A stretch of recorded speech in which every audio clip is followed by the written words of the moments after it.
અમે એક જગ્યાએ પ્રોગ્રામમાં જતા હતા, એક ગામમાંથી આમ નીકળ્યા ગાડી લઈને, એક બાપા લાકડી લઈને આખા ઘરને મારતા હતા. 2-3 જણા આડા ફરતા હતા, પણ બાપાએ લોટકા.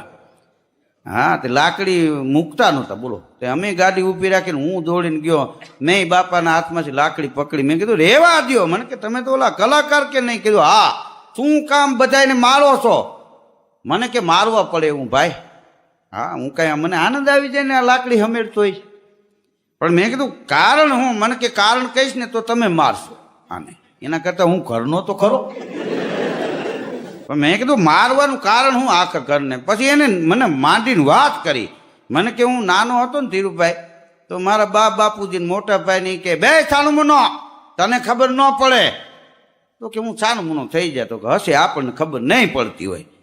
તો કે આવું 25 વર્ષ હાલ્યું. આ 25 વર્ષે એ કે મારા લગ્ન થયા ને પોખાણો. હા, પીઠી ચોળી. 25 વર્ષ સુધી ઓમ પીઠી ચોળી, 25 વર્ષે આમ ચોળી. એમને આણંદ કેમ એક હાથ હવરો મારે બીજો હવરો ઉપાડે. તો મને કે લગ્ન થયા તો મારી ઘરવાળી એક દી મને કે બેહો છાનું મુના, તમને આમાં ખબર ન પડે.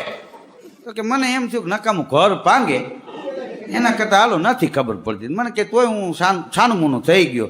મને કે હવે દીકરાને કેરે દીકરા થયા, આજ હજી કહેતા હતા તમને ખબર ન પડે. તે મને ખબર પડશે કે દી કે હા મૂકી દો. મને કે આજે આખા ઘરને ખબર પાડી દેવી છે.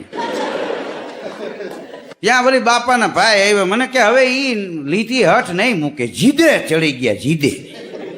હવે કીધું જીદે ન ચડાય, બહુ એવું લાગે જાળવે ચડી જાવ. આમાં જીદ ન કરાય, પરિવારમાં જીદ ન હોય. હા, જીદ તો પ્રેમમાં હોય, બાકી ક્ષમા હોવી જોઈએ સમાધાનમાં, તો જ સમાધાન થાય, નહીતર સમાધાન ન થાય. સમાધાન કરવા ભેગા થયા 2 મર્ડર બીજા થાય.